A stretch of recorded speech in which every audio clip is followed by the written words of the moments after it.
Muito bem, já anunciado o tema deste próximo painel, eu gostaria de convidar, então, para retornar ao palco, o senhor Roque de Holanda Melo, por favor, presidente da Comissão de Riscos de Créditos e Garantia, também diretor da FENSEG, será um moderador deste último painel.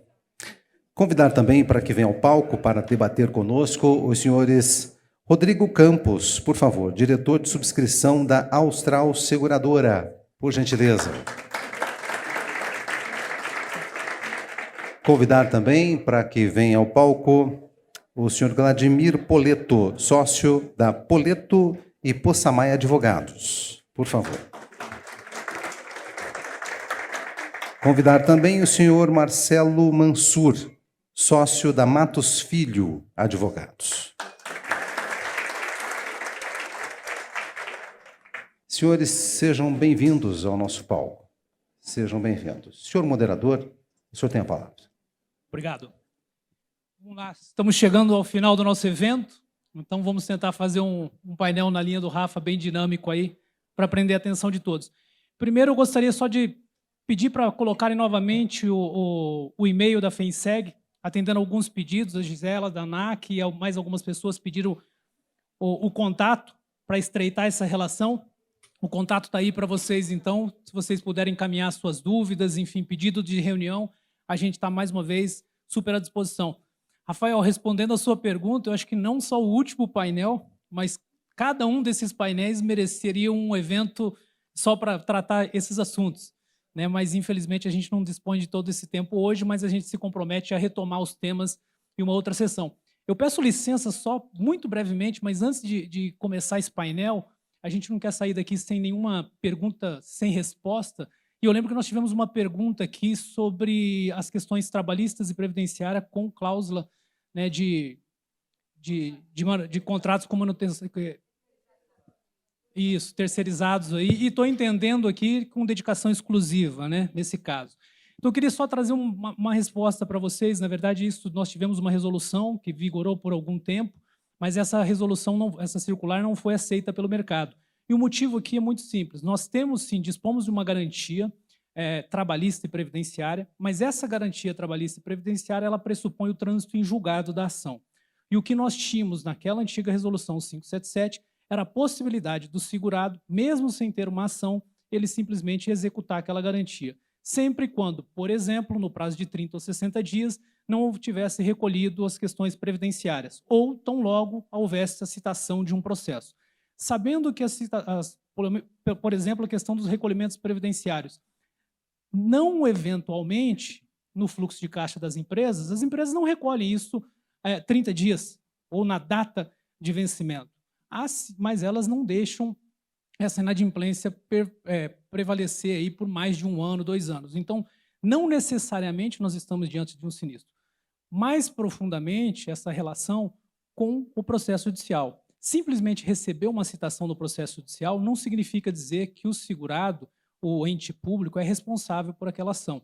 Nós temos a classificação de subsidiariedade, solidariedade e temos também a questão de processo de fiscalização que interfere aqui. Então, na opinião do mercado segurador, não seriam riscos passíveis de serem segurados por isso. Ou seja, o próprio segurado poderia se antecipar àquele sinistro, ainda que futuramente ele não ocorresse.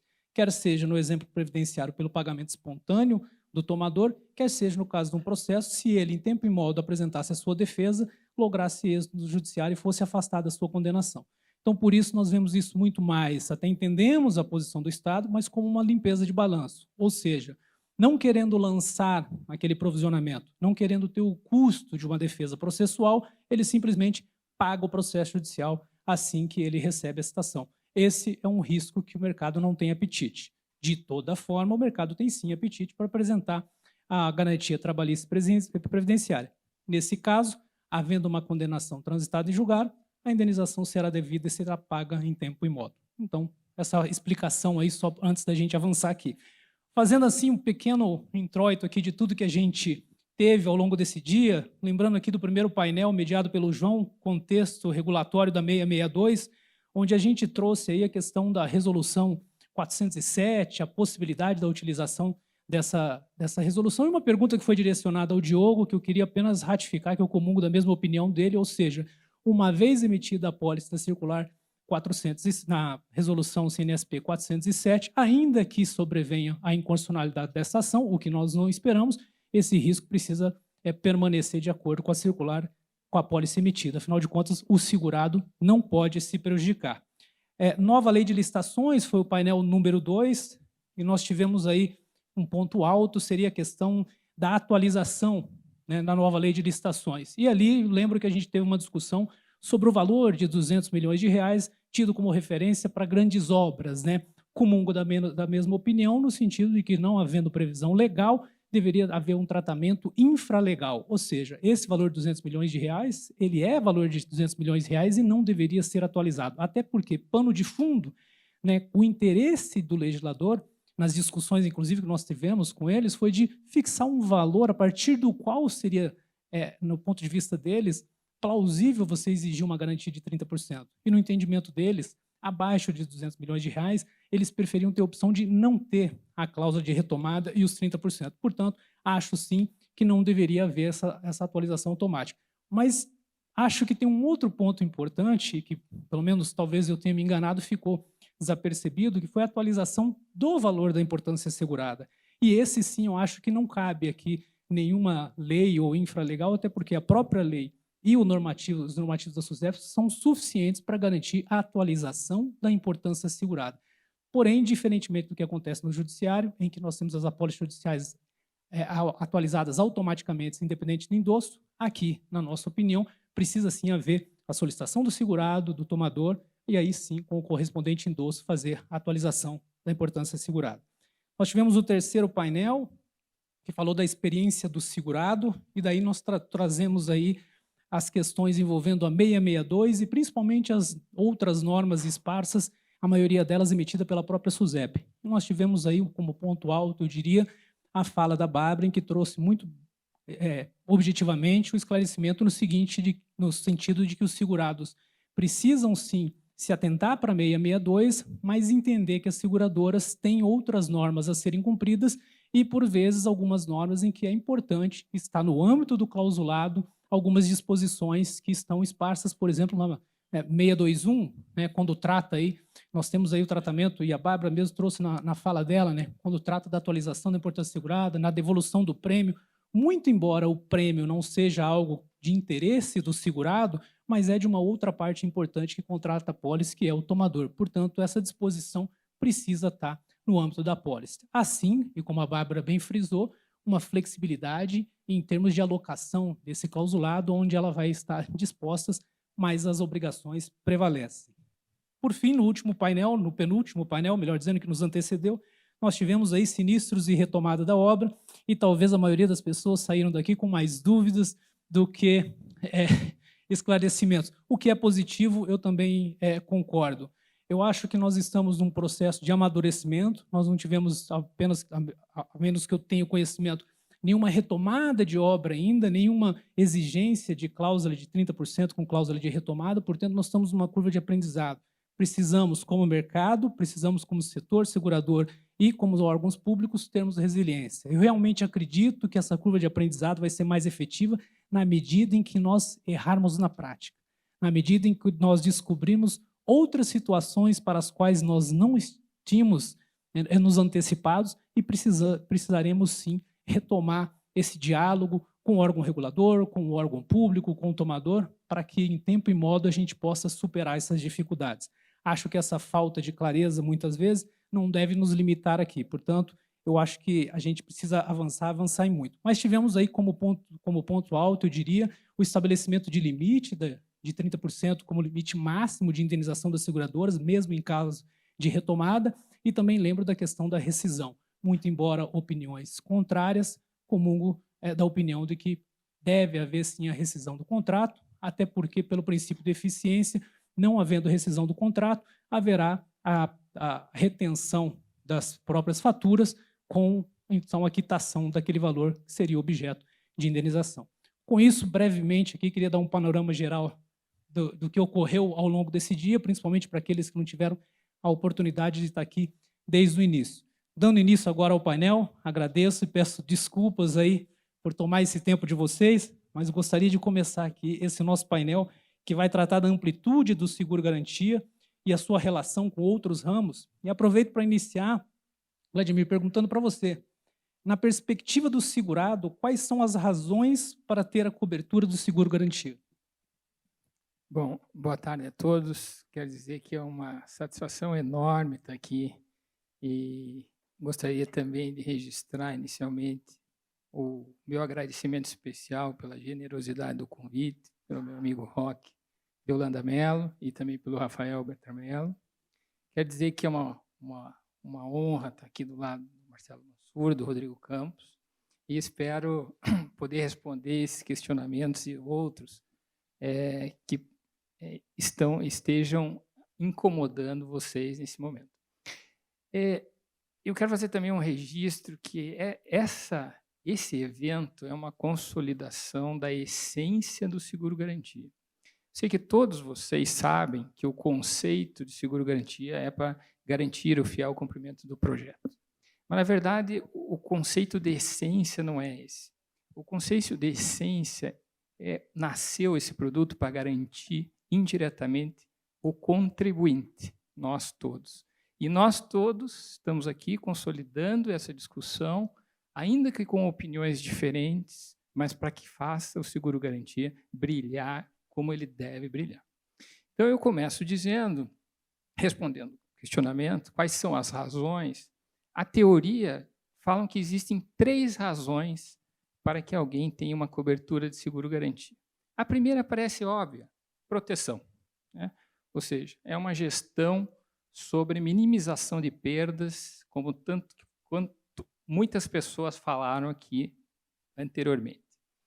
A segunda vem da análise econômica do direito, e ela tem um fundamento muito interessante, que eu recorro aqui ao professor Avery Katz, da Universidade de Colômbia, que ele diz o seguinte: quando se tem um contrato em que as partes estabelecem obrigações recíprocas, para que ter uma garantia se essas partes devem cumprir essas obrigações?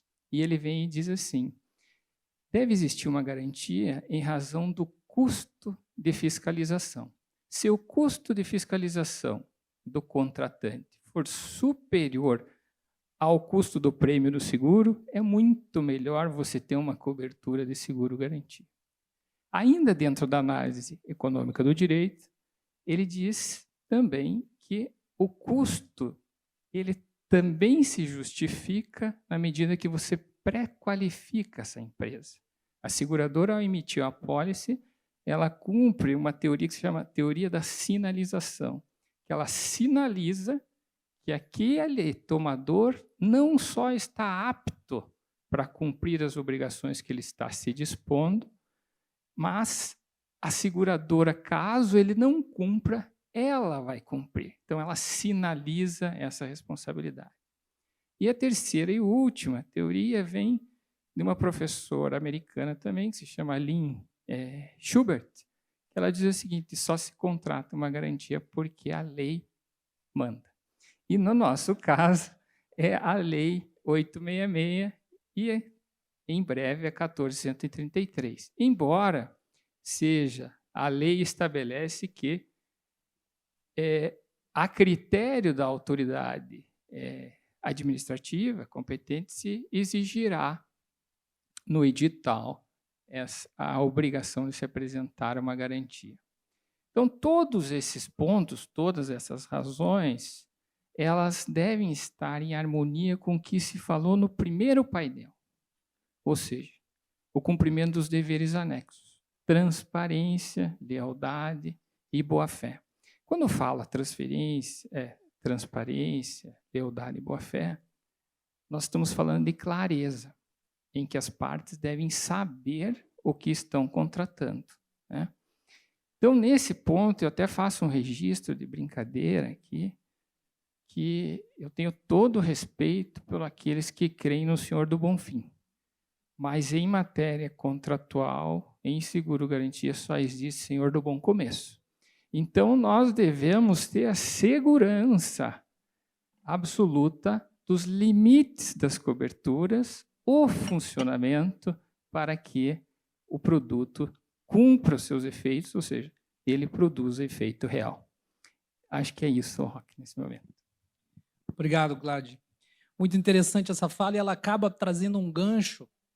Quando você fala de estabelecer, né, o bom começo, não é só a relação, mas principalmente a matriz de risco, definir as responsabilidades, né, o que vai ter de cobertura securitária, o que o segurado pode esperar por parte da seguradora.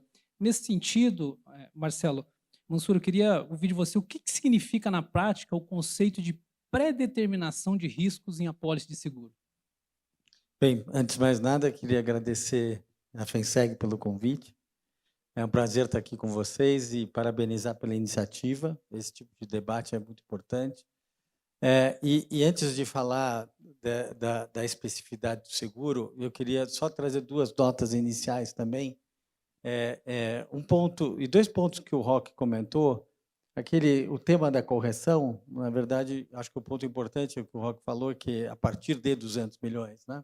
Porque quando a lei quis, e quando você for olhar o limite para dispensa ou inexigibilidade de licitação por valor, você tem um limite, e o próprio o governo federal ele emite um decreto ajustando o valor. Por quê? É para não onerar o pequena administração pública, que precisa fazer uma pequena licitação. E aí faz todo sentido aumentar, mas não o contrário. Então, o que você falou é exatamente isso. Então, quando ele quis e quando ele quer, ele tem o mecanismo de ajuste. E para trazer uma nota um pouco de tranquilidade retrospectiva, embora não com esse nome, e embora, como o Roque falou, não nessa lei, já existe, e eu vou usar esse nome, mas esse nome não era usado, já existiu o Step-in. Mas qual que é a grande diferença do Step-in que existiu antes e do Step-in que se prevê agora? É que, antigamente, só para lembrar, a seguradora sempre pôde ou indenizar o prejuízo sofrido ou cumprir a obrigação inadimplida. Só que, como os valores da importância segurada, comparativamente ao projeto como um todo, eram pequenas, isso acontecia sempre quando a obra estava no final. E tem dois empreendimentos imobiliários em São Paulo, que são conhecidos, que foram terminados por seguradoras. Provavelmente as pessoas que estavam na seguradora estão aqui nessa sala e foram capazes de terminar. Qual que é a grande diferença que existia?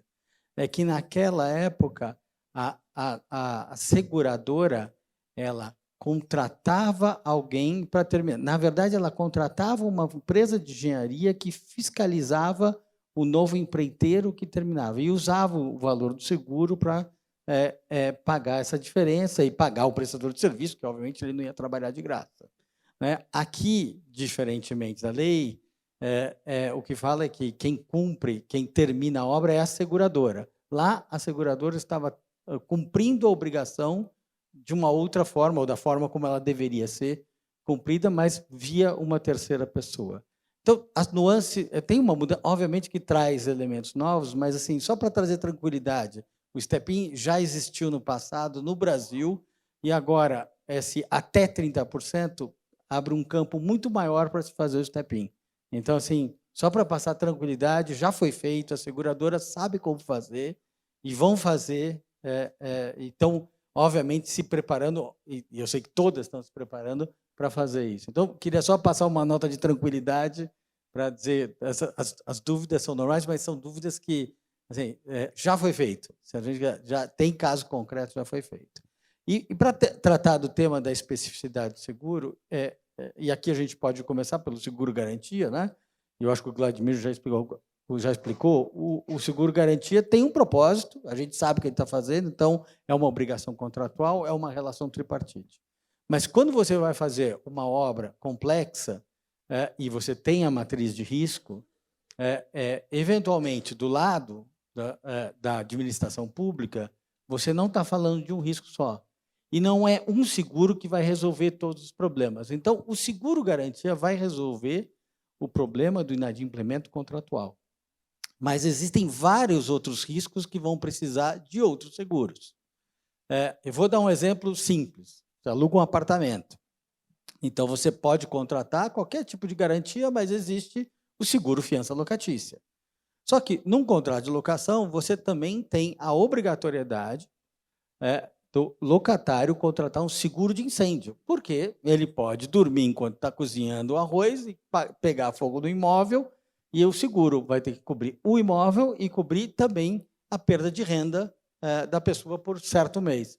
Então, esse é o caso típico onde você precisa de 2 seguros, pela especificidade do seguro, para cobrir 2 riscos que têm origens diferentes. Então, aqui o que é importante do lado, e aqui a gente entra num outro, talvez um projeto maior, um projeto que tem outras partes, um projeto que tenha financiamento de projeto, planilhar todos esses riscos e começar a identificar qual é o seguro adequado.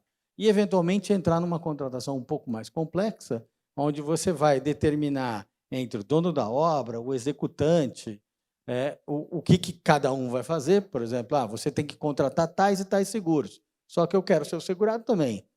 Uma concessão que tenha bens reversíveis. Eu quero que você tenha seguro para esse equipamento. Você entrou na concessão, esse bem você está usando, ele é meu, no final da concessão ele vai ser devolvido. Então, eu quero um seguro de property, tendo eu como beneficiário. E aí o contrato vira bem mais complexo, com pagamento de franquia, você tem que, se tiver dentro da franquia, você tem que pagar. Eu quero que a regulação de sinistro passe pela minha fiscalização, eu não quero que você dê quitação para a seguradora sem eu dar ok, e entra num outro campo. Mas a mensagem principal é o seguinte: a gente está falando muito de seguro-garantia e ele hoje é o personagem principal do dia, mas tem os coadjuvantes. Então, por quê? Porque a especificidade do seguro é importante ser considerada e para cada risco eu vou precisar de um seguro diferente. Obrigado, Mansur. Antes de passar para o Rodrigo, você tocou num ponto super importante, né, que muitas vezes, na maioria das vezes, principalmente quando nós estamos tratando de projetos de infraestrutura, dada a complexidade, nós trabalhamos com um pacote de garantias e não uma única garantia que vai resolver o problema do segurado. E dentro disso, em alguns diálogos que nós estamos estabelecendo com os segurados ou em alguns editais que nós estamos analisando, por vezes nós nos deparamos com uma interpretação um pouco diferente no sentido de chamar o seguro-garantia a responsabilidade de tudo, como se fosse um seguro all risk ou como se fosse com cláusulas ilimitadas, né, podendo, inclusive, executar a garantia para fazer frente a outras coberturas, outros riscos. Eu queria, ou Vladimir ou Mansur, se pudesse brevemente só, qual o entendimento de vocês sobre, justamente no nosso tema, né, da amplitude do seguro-garantia frente a outras modalidades de garantia. Estamos trabalhando numa rodovia, estamos trabalhando numa obra de infraestrutura, num aeroporto, é comum que você conte com um pacote de garantia. Qual é o limite de cobertura do seguro-garantia, especialmente frente a essas outras modalidades? Pode falar. Então, alguns aspectos são importantes aqui. Por exemplo, eu estou construindo uma obra e eu tenho... o que eu vou fazer? Primeiro, o seguro-garantia tem um valor que é o sobrecusto. Tá? Então, esse é o ponto de partida do seguro-garantia. Quanto aquela obra vai me custar a mais se eu tiver que terminar? E aí eu começo a partir para os outros seguros. Então, eu vou ter um seguro de property, ou... o seguro de property ele funciona bem com concessão, mas vamos pegar um risco de engenharia. Tá? Então, o risco de engenharia, aconteceu um acidente na obra. Tá? Então, aconteceu um acidente na obra e teve uma vítima fatal. Né? Eu posso ter que, eventualmente, parar a obra alguns dias. Né? Então, eu vou parar a obra alguns dias, e aí não é o seguro-garantia que vai olhar isso. Então, eu vou acionar... Então, o que pode acontecer? Pode ser que esse atraso vá acumulando com outro atraso e, no final, aconteça um atraso maior do prazo final. Né? Então, é aí que essas coberturas começam a jogar uma com a outra, mas são seguros diferentes, com importâncias seguradas diferentes. Qual é a importância assegurada do RC de engenharia? Bem, a gente vai ter que pensar, consultar os especialistas e falar assim, qual o tamanho dessa obra? Que tipo de risco ela tem? Tem túnel? Então, tem túnel, talvez fique um pouco mais difícil. É uma obra simples, é uma obra de engenharia simples, que dano pode causar? Que dano pode causar a terceiro? Que dano pode causar a natureza? Esse tipo de coisa. Então, só para pegar o RC e o garantia para mostrar um pouco como é que um joga com o outro. Deixa eu contribuir aqui, e aqui uma visão um pouquinho mais, não tão prática assim. 2 conceitos que quero dividir com vocês. O conceito do risco, que nós falamos aqui, a gente usa risco de modo geral, e o conceito da incerteza. tudo que for risco, sob o ponto de vista de seguros, tem um professor economista, falecido há muitos anos, o Frank Knight, que ele diz o seguinte: tudo que tem cálculo de probabilidade é risco para efeitos de seguro. Então, o risco de engenharia, risco de incêndio, você tem cálculos de probabilidade. Tudo que é incerteza, ela tem uma conotação diferente, que eu justifico que nós estamos no seguro-garantia para efeitos da incerteza. Por quê? Porque existem incertezas se o tomador completará aquela obra. Ou seja, se ele estará... a seguradora faz uma subscrição de risco, sob o ponto de vista técnico e econômico, uma interpretação ampla para que diz o seguinte: tudo que envolver incerteza está dentro do seguro-garantia. O que envolve risco e que você pode transferir a terceiros, transferir a seguradora pela imprevisibilidade, isto você deve transferir. E um não interfere no outro, né? Ou seja, dentro do seguro-garantia também tem várias modalidades. Estas modalidades, uma não interfere na outra, porque nós estamos falando do performance, é o sobrecusto. O adiantamento de pagamento, ele está limitado dentro das barreiras do adiantamento de pagamento. Tem a retenção de pagamento. Para que vai servir a retenção de pagamento? Um não vai interferir no outro. Por quê? Porque tem as suas especificidades. E assim foi emitido. Assim foi alocado dentro daquele risco maior para qual responsabilidade contratual esta incerteza ou este risco se justifica. Obrigado aos dois. Então, tentando resumir as duas falas num exemplo, seria mais ou menos como se nós tivéssemos uma usina que estivesse em construção e nós tivéssemos o transporte da turbina para aquela usina. E acontece o acidente. O risco é transporte, a apólice de transporte. Ele deve acionar a apólice de transporte. Mas, ao final, se ele não conseguir consertar aquela turbina, produzir outra turbina e não entregar a obra, será executado, daí sim, o seguro-garantia pela rescisão do contrato. E para esse caso, pode ter um delay em startup, que é o atraso no começo. Aqui a gente usa muito expressão em inglês, me desculpa, mas a gente chama de SU. Então, justamente por esse caso, para dar uma cobertura. E essa cobertura pode ir direto para o... Bem, pode voltar para a obra ou pode ir direto para o segurado. Obrigado. Nesse caso, o segurado, no caso, o co-segurado ou o beneficiário, que vai ser o dono da obra. Tá bom. Rodrigo, nós temos falado muito do papel da seguradora, do protagonismo que o mercado deve ter, principalmente nos casos que envolvem cláusula de retomada, para não usar o termo step-in. E eu gostaria de saber de você também, acho que é super importante nós explorarmos quais são as responsabilidades por parte do segurado, né? Como o segurado aí deve se comportar no seguro-garantia. Então, queria a sua opinião aqui. Não, perfeito, Roque. Boa tarde aí, pessoal. Obrigado pelo convite e pelos amigos também na mesa. Acho, primeiro de tudo é deixar claro que o ator principal dentro do seguro-garantia é o segurado. Não adianta a gente querer falar que é a seguradora ou o próprio tomador, mas no fim das contas, quem paga indiretamente por esse seguro é o segurado, né? Então, de toda forma, ele vai ser o beneficiário também final. E aqui acho que no final das contas, para tentar resumir em uma palavra, a grande responsabilidade que o segurado tem, além das obrigações da apólice, é ser diligente, né? O segurado ele tem que ser diligente desde o início do processo, e para usar uma palavra da moda, né, toda a jornada ele vai ter que ser diligente. Então, desde o início do processo, ele tem que saber exatamente o que ele quer, ele tem que definir muito bem tanto a matriz de risco quanto a matriz de seguro. E meus amigos aqui já citaram, acho que 4, 5 ou 6 coberturas aqui de seguro. Dito isso, ele vai partir para a contratação e dentro do contrato, essa matriz ela tem que estar perfeitamente disposta, né? Onde inicia, onde acaba a responsabilidade do tomador e onde inicia, onde acaba a responsabilidade do segurado. Já foi dito aqui em outros painéis de que, de fato, você não tem que ter esse tipo de discussão no momento do sinistro, né? Você tem que ter esse tipo de discussão no momento em que você está redigindo o contrato. E acho que reforçar isso nunca é demais.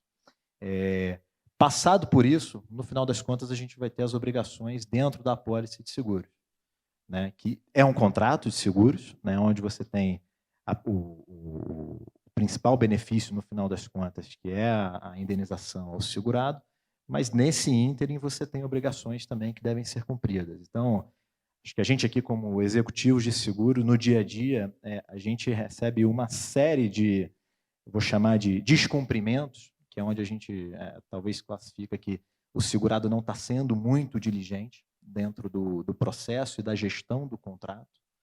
E o que chega para a gente muitas das vezes é 6º termo aditivo assinado. Poxa, a gente não viu o 1º, 2º, 3º, 4º nem o 5º. E você tem alterações substanciais dentro do contrato que foram feitas, já foram anuídas, já estão contratadas e muitas das vezes algumas já estão executadas. E a seguradora, sendo sócia do segurado dentro desse processo, só foi saber lá na frente. Então, acho que tentar resumir em uma palavra aqui é trazer para vocês que acho que o grande papel do segurado como ator principal dentro desse seguro é ser extremamente diligente do início ao fim, de novo, a palavra da moda, da jornada. Obrigado, Rodrigo. E dentro disso, havendo dúvida, mais uma vez, o mercado está à disposição para conversar, dialogar, porque é super importante que a gente passe por esses pontos também, né, Rodrigo? Ou seja, o que o segurado deve fazer para preservar o seu direito e não perder o direito à indenização. Então, a FENSEG, mais uma vez, se coloca à disposição para ter o diálogo com vocês.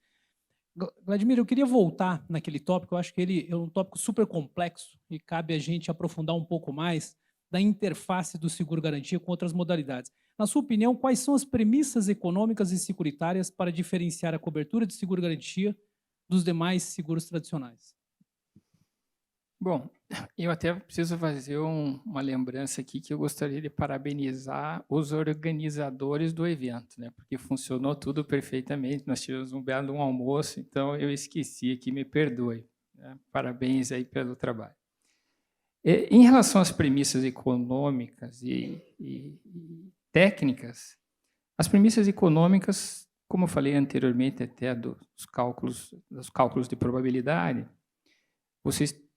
nos seguros, de modo geral, você tem como grande amigo a atuária, né? Os cálculos atuariais que estruturam dentro do prêmio puro e a taxa de carregamento a constituição daquela cobrança de prêmio e a estruturação interna, com reservas técnicas, etc.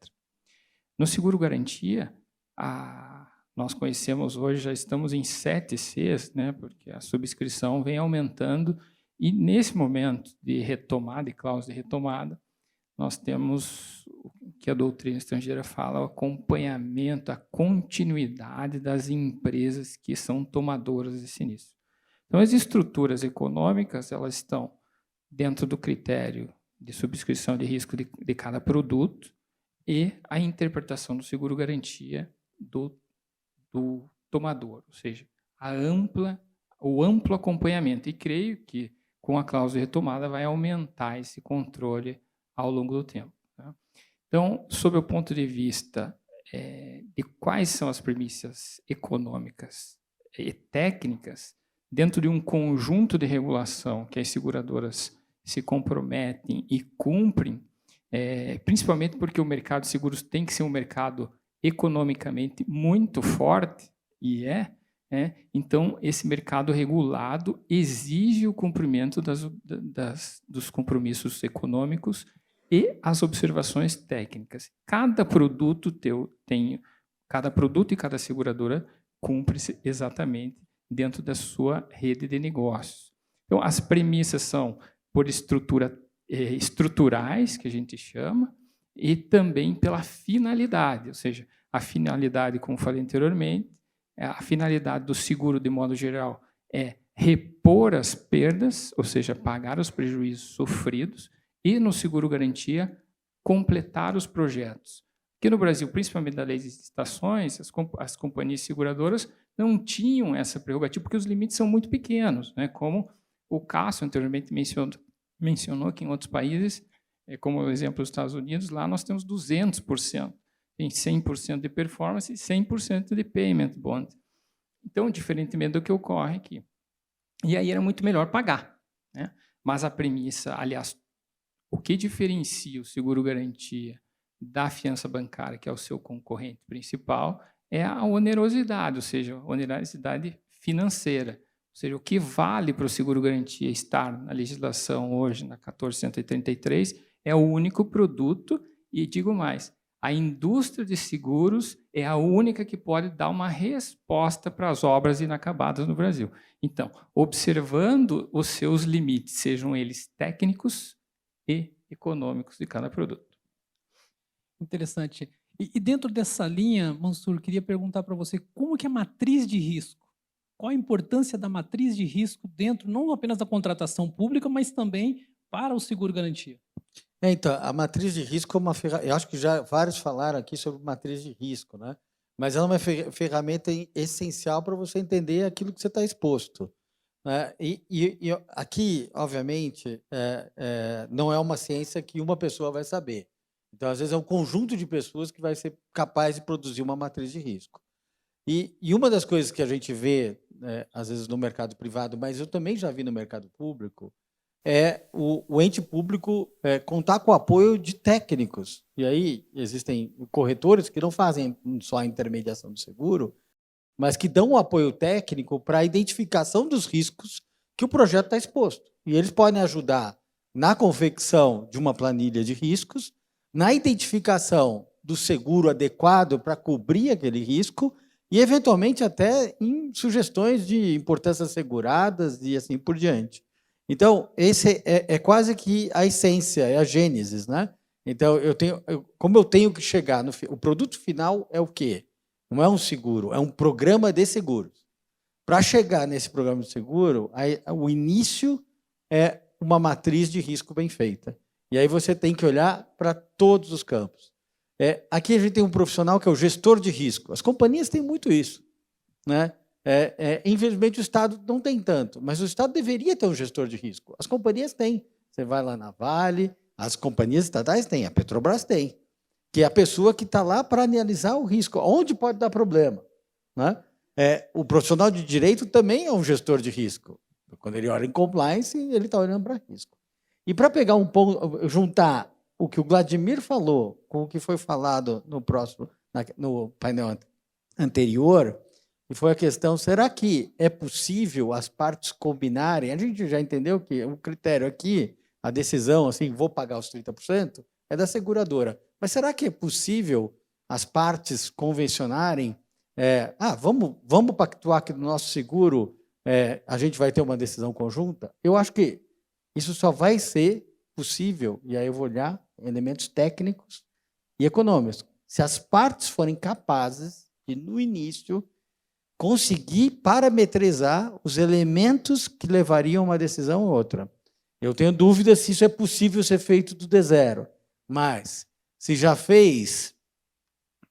Bem, matemática é mais fácil. Se já fez 70% da obra, você considera, talvez seja... Se já fez 90% da obra, será que é possível medir se é 90% da obra? Será que 90% da obra está bem feita? Então, eu fico na dúvida se mesmo com critério objetivo, e eu estou falando, acho que com critério objetivo talvez fosse possível, mas será que mesmo com critério objetivo é possível? E aí a gente tem que tomar cuidado de não cair numa cilada, que é brigar para depois brigar. Né? Se é para brigar, briga no final, porque senão você vai ficar discutindo se isso aqui é 90, se isso aqui é 30, se o 30 está bem feito.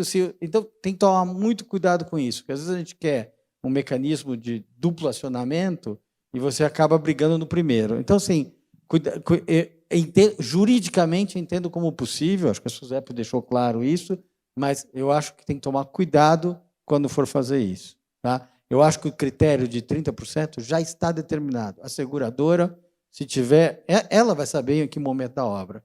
Quando ela tiver, se ela tiver consciência que ela consegue terminar aquilo dentro daquele valor, ela vai terminar. Se ela não quiser, ela vai pagar e vai sair. Posso complementar aqui, Rodrigo, me perdoe. Mas eu acho que é importante dizer o seguinte também, que se essa regra estiver combinada, ela vai ser cumprida, ou deve ser cumprida. A experiência do sinistro é que chega em determinado momento, tomador e segurado não se acertam mais, não conseguem conversar. E aí, quando tem uma posição convergente de projeto, é isso que deve prevalecer. O que não pode prevalecer aqui é pegar esses 30% e usar para outra finalidade, que não isso, né? Obviamente, e também trazer um outro seguro, outra cobertura que eventualmente não esteja não esteja em harmonia com essa cobertura do seguro-garantia, ou seja, delimitar os riscos e também utilizar, na hipótese de sinistro, cada cobertura de forma adequada. O que a gente vê, e por experiência, são reclamações que ocorrem em que o sinistro, a perda, vem de um conceito de risco praticamente financeiro, né? E o Howard Marks diz o seguinte, que risco é tudo aquilo que a gente perde financeiramente. E esse não é o conceito de risco de seguro. Então, não pode ser, um seguro não pode, uma cobertura de seguro não pode adentrar a outra, mas, principalmente, o segurado tem que estar ciente e, desde o início, e por isso a matriz de risco, e, de certa forma, vai ser mais confortável, porque ninguém gosta de receber uma negativa, por mais fundamentada que ela esteja. E o mercado de seguros não quer ficar enviando negativas. Na verdade, como nós falamos e teve outros painéis anteriores, ou seja, precisa ter convergência, harmonia para o término dos projetos. Obrigado. Pegando essa linha de raciocínio que você trouxe, né, Mansur, de a matriz de risco como um catalisador de um bom programa de seguros, eu queria a sua visão aqui, Rodrigo. Como um bom programa de seguros pode ajudar no sentido de mitigar, evitar, ou, né, reduzir ou até mesmo evitar prejuízo para o segurado? Não, perfeito, Roque. Bom, acho que no final aqui é claro para todo mundo que todos os riscos ou incertezas, de certa forma, eles não vão ser, a gente não vai conseguir cobrir a integralidade deles, né? A gente não, seguradora, né? De certa forma, você não consegue prever todos os riscos que estão associados a determinado contrato, né? Mas a gente pode mitigar, né? E aí mitigar passa exatamente pelo que o Mansur abordou, né? Uma matriz de seguros muito bem feita, você consegue desenhar e consegue trazer para a mesa, trazer para o contrato todas as coberturas que, de certa forma, você precisa dentro daquele contexto, né? Então, aqui, se a gente fosse focar no seguro-garantia, né, o segurado, de fato, no início do contrato, já na assinatura, conseguir pré-determinar que ele precisa de um seguro de performance, que vai cobrir o sobrecusto dele, que ele precisa de um adiantamento de pagamento, que vai garantir a devida alocação dos recursos na obra. E saindo um pouco do seguro-garantia, como os amigos aqui já trouxeram também, você tem uma contratação de seguro de risco de engenharia, que está totalmente... Não está totalmente, porque o projeto, de certa forma, de infraestrutura, você vai ter o risco de performance, você vai ter o seguro de performance e o seguro de risco de engenharia. Mas, de certa forma, as coberturas elas estão, de certa forma, desassociadas, né? Isso tem que estar muito claro, como os colegas trouxeram. Se você tiver um acidente na obra e uma paralisação que, ao final, o tomador consiga cobrir esse período de atraso, você tem sinistro no risco de engenharia e não tem no seguro-garantia. É tão simples quanto isso. Assim como no transporte, o acidente com a turbina, da mesma forma. Então, acho que o segurado, de novo, ter a consciência de que desenhar o programa e desenhar a matriz de seguro e criar esse arcabouço de seguros robusto e suficiente para minimizar boa parte dos riscos que ele vai correr é fundamental para talvez não zerar as possibilidades de perda, mas para fazer com que essa conta seja próxima de zero.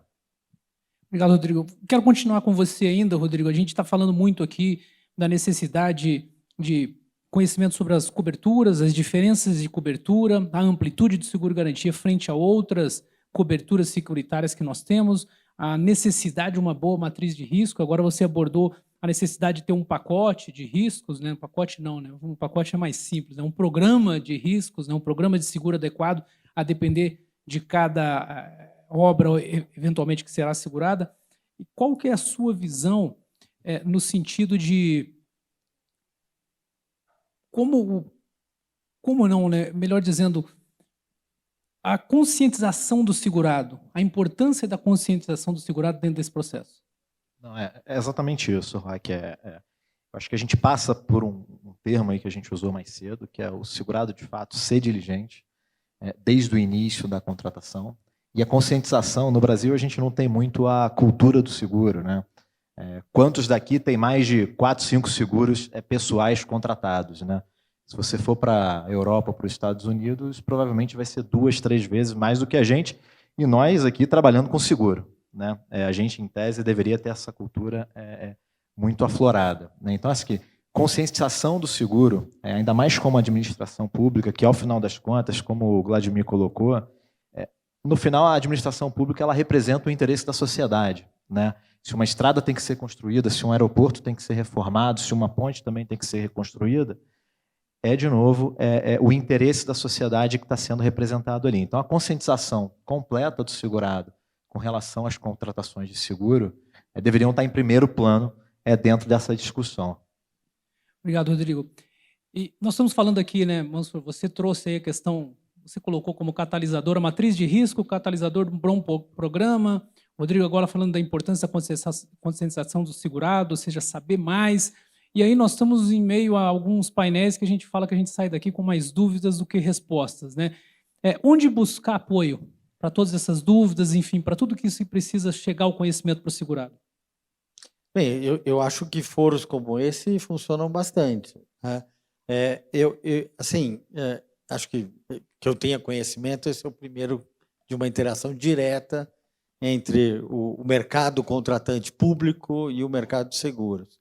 E nesse evento a gente já descobriu que alguns pontos podem ser aprofundados. E aí, lição de casa de um lado, lição de casa de outro, acho que marcar uma segunda conversa.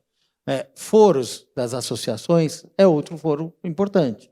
Então, as associações têm um papel fundamental, e aqui tem a FENSEG. Então, interagir diretamente com as autoridades públicas, com as agências reguladoras, é uma outra forma de processo educativo e de aprendizado recíproco, porque posso garantir que o mercado segurador não conhece todas as mazelas da administração pública e assim vice-versa. Então, acho que o mercado segurador também tem que aprender com o mercado público as dinâmicas e as dificuldades que tem. E obviamente, o mercado, e essa iniciativa que é importante, o mercado público entender também das dificuldades. Acho que também já foi colocado aqui, que aqui está no mercado, temos alguns representantes de resseguro aqui, mas por trás das seguradoras de grandes riscos, existem as resseguradoras, como a Márcia já comentou. Então, é importante vocês entenderem que existem outros players nesse mercado. Para vocês, menos relevantes, mas existem os corretores, embora os corretores, para vocês, como administração pública, possam ser bons assessores na gestão de risco. Tá?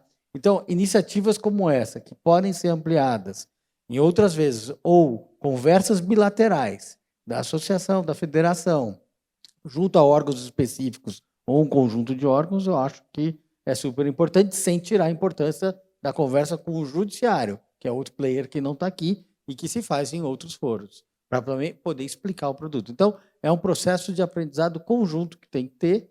A gente está diante de uma norma nova, mas de uma realidade que eu quis deixar claro que é antigo e que todo mundo vai ter que se habituar, porque vai ser uma decisão de vocês, lembrando, a escolha é de vocês.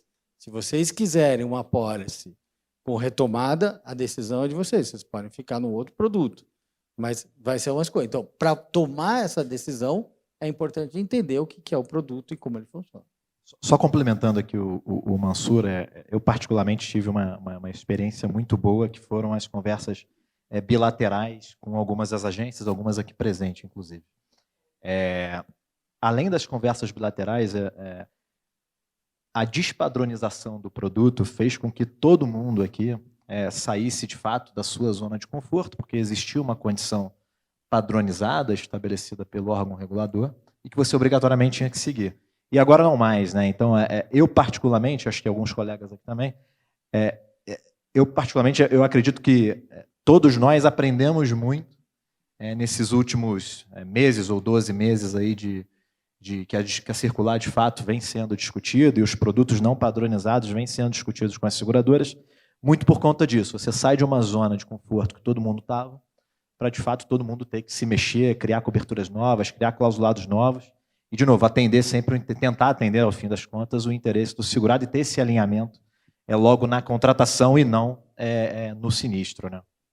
Obrigado, Rodrigo. Caminhando para o final, nós já estouramos um pouco o nosso tempo, mas eu queria fazer uma última pergunta para você, Vladimir.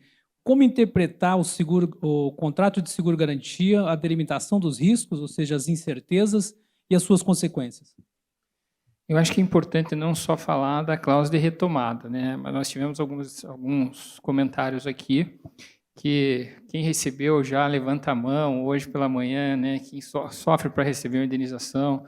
Eu li alguns acordos do Tribunal de Contas. O Tribunal de Contas, desde 2019, vem apontando algumas deficiências, não só nas reclamações, a atitude própria dos agentes públicos, mas também do mercado segurador. Então, eu acho que está identificado um problema. Esse problema ele passa pela delimitação das coberturas, ou seja, o que o mercado segurador está emitindo e o que o agente público está achando que está coberto. Então, essa convergência de interesses, não só para a causa de retomada, mas para as estruturas, para as dores em que os agentes públicos têm hoje. Como é que se interpreta a regra de seguro? Tem uma interpretação restritiva. E por que é restritiva? Ela tem um limite na literalidade das palavras. Por que tem limite na literalidade das palavras? O segurador sempre garantiu o risco e dá uma importância muito grande para a palavra da cobertura. O que significa que é aquela cobertura? Então, como se delimitado esses riscos devem ser interpretados dessa forma. E quais são as consequências? As consequências se tiver um fato que está dentro daquela cobertura, a indenização deve ser paga hoje, no prazo máximo de 30 dias após a entrega dos últimos documentos. Caso não esteja, aí vai chegar uma negativa fundamentada da seguradora, dizendo o porquê que aquele sinistro não será coberto. Né? Penso que é dessa forma, a regra é essa. Eu não sei, nós estamos aqui com o tempo finalizado, Roque, e nós somos do Paraná, aqui o Mansur de São Paulo, o Rodrigo do Rio, e eu volta e meia falo, quando tenho a oportunidade de falar em público, eu cito uma poeta paranaense que se chama Helena Collodi, e em Poemas Rascais, que ela fala 3 frases. Ela diz assim: Deus dá a todos uma estrela. Alguns fazem dessa estrela um sol, e outros não conseguem vê-la. Para mim, o seguro-garantia é uma estrela que brilha para o adimplemento contratual em prol do desenvolvimento econômico. E essa reunião aqui, esse encontro aqui mostra que a convergência pode fazer com que o seguro-garantia brilhe muito mais ainda. Obrigado, Gladys, pelas palavras.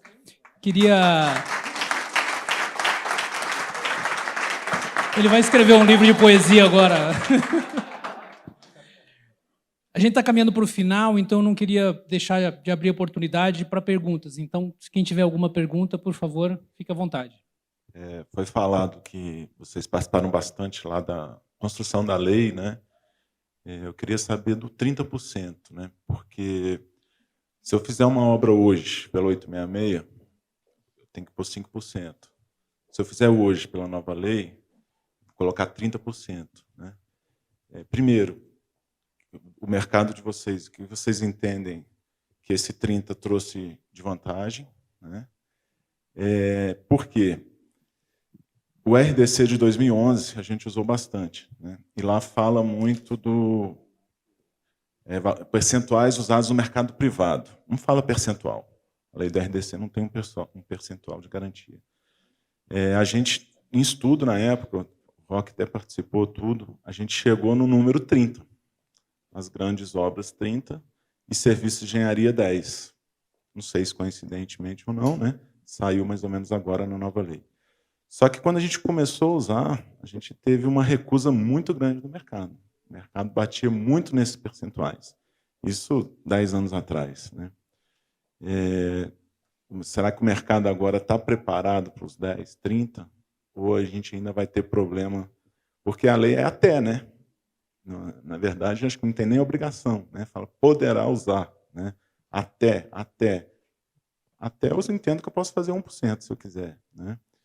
Então, eu queria mais ou menos esse contexto aí, se puder, rapidamente, desculpa aí por prolongar. Posso puxar a fila aqui?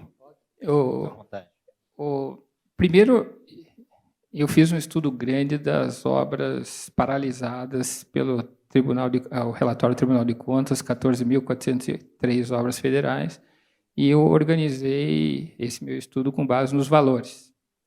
E apenas 63 obras acima de 200 milhões estavam paralisadas. E a maior parte delas era por falta de recursos da própria União.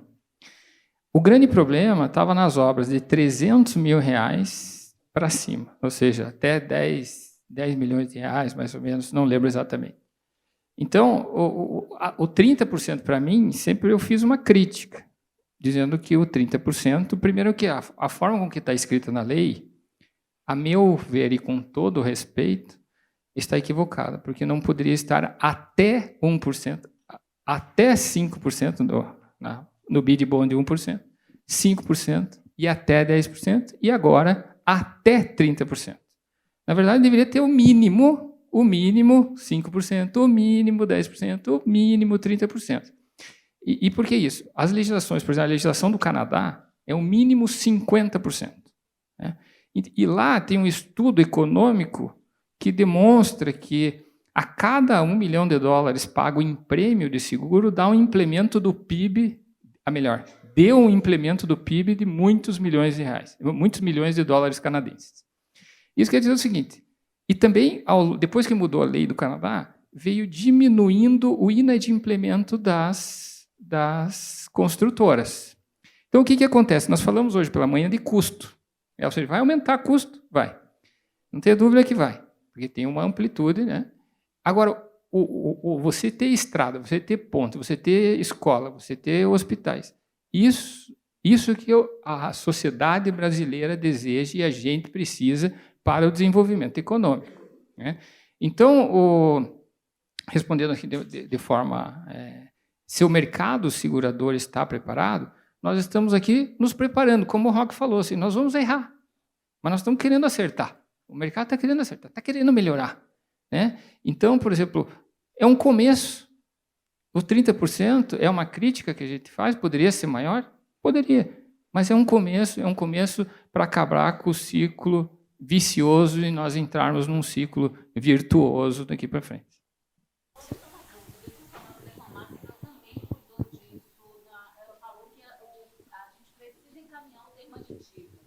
Muito obrigada.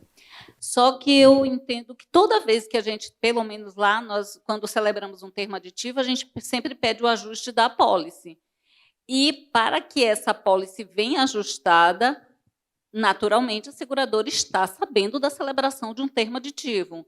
Então, eu não entendo a necessidade de encaminhar também um termo aditivo se essa apólice vai ser ajustada para esse novo período ou essa alteração que teve, entendeu? Pelo menos lá é assim que a gente faz. Tem um aditamento ou para retirar algo, para aumentar, para ajustar qualquer coisa, a gente pede que a apólice, pede à empresa que ela organize a apólice dela e venha agora de acordo com isso. Para que essa seguradora ajuste essa apólice, ela tem que ter conhecimento do que está naquele termo aditivo, inclusive está escrito lá, segundo o termo aditivo e tal. Então, qual é a necessidade da remessa de aditivo? É alguma circunstância que eu não posso não conhecer, né? Não, acho que o ponto é exatamente esse. A gente, como seguradora, a gente está garantindo aquela obrigação originalmente contratada. Né? Se você teve ou está tendo, né, algum tipo de alteração, a gente precisa ser cientificado e anuir a essa alteração. Ou vai ser uma anuência via algum tipo de declaração, que não é o comum, ou vai ser anuência via um endosso, né, que foi exatamente o que você comentou, que você recebe um endosso contemplando esse ajuste que foi feito no contrato, essa alteração que foi feita no contrato. Então, o procedimento é exatamente esse. Né, o segurado e tomador estão em negociação, estão em vias de assinar algum aditivo e fazer a mudança contratual, comunica a seguradora faz o endosso, contemplando tal alteração, e a partir daí está anuído. Eu não sei se eu entendi o procedimento certo, mas uma coisa que eu acho que você não deveria se fiar é que o tomador vai entregar para a seguradora. Quem tem que entregar é o segurado, né? Porque quem tem a cobertura Quem aciona, quem recebe ou não recebe é o segurado. O tomador pagou o prêmio. Então, acho importante não se fiar que o tomador vai mandar.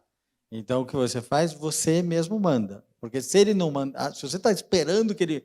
ele vai mandar. Não, se ele não mandar, o prejudicado é você. Então, o importante é que não se fiar no tomador. Faça você mesmo.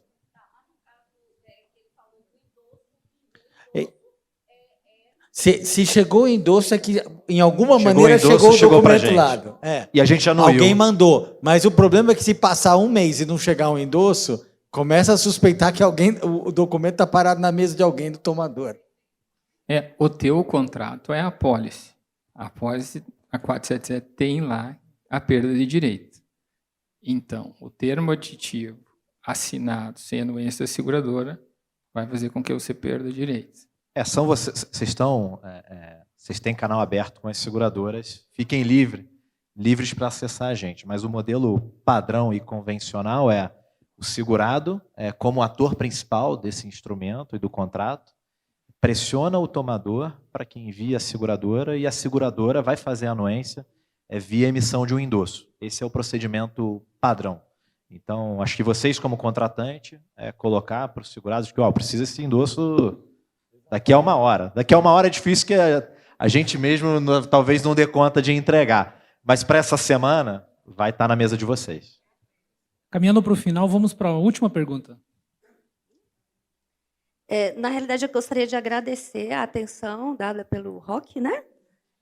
Ao meu questionamento inicial, que você trouxe a resposta, né? Os esclarecimentos na abertura do painel, mas gostaria de fazer um pedido e que possamos fazer uma reflexão, porque a sua resposta, o seu esclarecimento, nós já adotamos no âmbito da administração pública. A administração pública ela tem um conflito muito grande entre os débitos trabalhistas e previdenciários da força de trabalho, da mão de obra, né? Por dedicação exclusiva dentro do órgão. Nós respondemos por isso. Então, nós temos a súmula e temos uma decisão do STF que diz que a administração pública, tem que comprovar a sua omissão. Mas o TST enfim, a Justiça Trabalhista, ela vem de encontro com essa decisão. Então, ela sempre, e obviamente, vai beneficiar o trabalhador.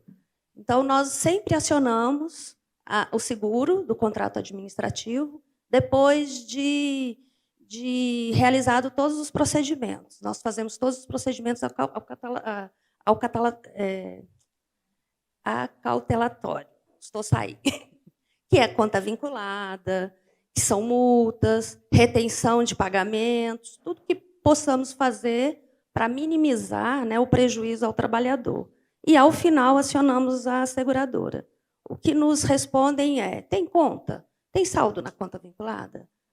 Não, nós não vamos, nós vamos para a justiça. Aí a gente judicializa e quem perde, geralmente, e sempre, é o trabalhador, em primeira instância, e a administração pública em segunda. Então, assim, do meu ponto de vista, acho que temos que trazer, sim, para um debate, para que a gente possa melhorar essa forma, né, do seguro para esse tipo de serviço, porque eu vejo como apenas um papel dentro de um processo administrativo. Simplesmente isso hoje. Então, assim, a gente está caminhando para que a gente não exija mais um seguro garantia. Talvez um depósito judicial, talvez um valor para que a gente possa ter mais segurança jurídica para o trabalhador, que é a parte, né, mais sensível. Sem dúvida, acho que a gente está absolutamente aberto ao diálogo, mas posso garantir que, no momento em que você tem uma apólice de seguro-garantia, né, trabalhista e previdenciária, e se você adotou todos os procedimentos, e com o final do processo trânsito e julgado você foi derrotado, ou seja, foi sentenciado desfavoravelmente ao segurado, e, note bem, isso não é o fim da linha, o tomador espontaneamente não honrou com a sua obrigação, tenha certeza que você tem uma apólice, você vai executar, e é a obrigação da seguradora efetuar a indenização. Esse é um dos pontos, aliás, para os quais sequer nós necessitamos uma regulação do sinistro, né? Ao passo que a seguradora foi notificada da expectativa de sinistro, está acompanhando aquele processo, você tem uma sentença com trânsito em julgado, a seguradora ela tem que obrigatoriamente honrar com essa indenização. Então, posso te garantir que isso será feito por qualquer seguradora do mercado. Agora, a gente está absolutamente à disposição para, eventualmente, ampliar esse diálogo e saber se existe algum outro ponto dentro desse processo que precisa ser melhorado. Isso sim, a gente está à disposição. Tá bom? Obrigado. Queria pedir, antes da gente encerrar esse painel, para colocar novamente o e-mail da FENSEG, então, para aqueles que quiserem entrar em contato, quiserem fazer questionamentos. Eu queria agradecer imensamente a todos que participaram desse painel, todos os palestrantes que participaram aqui, mas principalmente você, segurado público, você que participa de um órgão público e que nos prestigiou. Para a gente é uma honra receber vocês. Esse evento foi feito, foi desenhado exclusivamente para vocês. Espero que seja uma ponte para que a gente esteja cada vez mais próximo, que o mercado segurador possa estar cada vez mais próximo, respondendo os seus questionamentos, esclarecendo as suas dúvidas, trazendo lições também para que a gente possa aprimorar os nossos produtos e oferecer, ao fim e a cabo, garantias que sejam mais efetivas, mais eficientes, mais eficazes para o segurado. Esse é o grande objetivo da Federação de Seguros Gerais e da Comissão de Crédito e Garantia da FENSEG. Antes de encerrar e a gente fazer a nossa foto oficial, eu só queria chamar aqui alguns responsáveis. Eu queria chamar aqui a Raquel, a Kátia, eu queria chamar o Vitor e toda a equipe que organizou esse evento maravilhoso para vocês.